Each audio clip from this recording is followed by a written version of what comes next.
Garuda Express, an international courier service.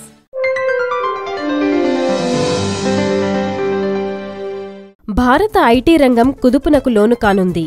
విదేశీయులు అమెరికాలో పనిచేసేందుకు వీలుగా జారీ చేసే వీసా నిబంధనల్లో మార్పులపై అమెరికా అధ్యక్షుడు డొనాల్డ్ ట్రంప్ సంతకం చేయనున్నారు. దీని ప్రకారం అమెరికాకు అత్యున్నత నైపుణ్యం ఉన్న వారే వస్తారని ట్రంప్ ప్రభుత్వం భావిస్తోంది. విస్కన్సిన్లోని స్నాప్-ఆన్ ఐఎన్సీ ప్రధాన కార్యాలయానికి రానున్న సందర్భంగా ఈ ఆదేశాలపై ట్రంప్ సంతకం చేయనున్నారు.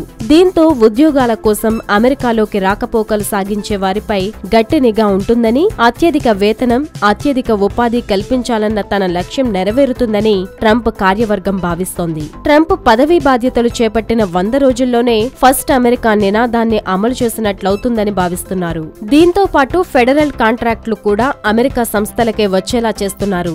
ఇది దేశ ఆర్థిక వ్యవస్థకు కూడా ఊతమిస్తుందని భావిస్తున్నారు. ఈ మార్పులకు తోడు కార్మిక, న్యాయ, హోంల్యాండ్ సెక్యూరిటీ విభాగాలను కూడా అప్రమత్తం చేశారు.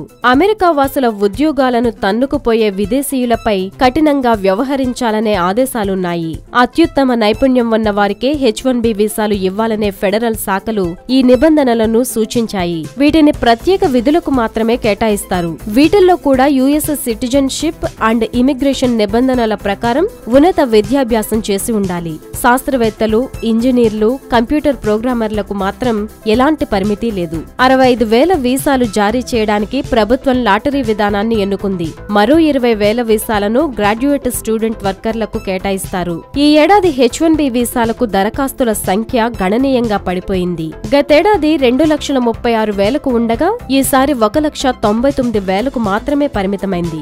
అత్యుత్తమ నైపుణ్యాలు ఉన్న వారిని నియమించుకోవడానికే H-1B వీసాలను వినియోగిస్తామని కంపెనీలు చెబుతున్నాయి. హాయ్ యోయో వ్యూవర్స్, సబ్స్క్రైబ్ చేసేటప్పుడు అక్కడ ఉండే గంట సింబల్ ను ప్రెస్ చేయడం మర్చిపోవద్దు.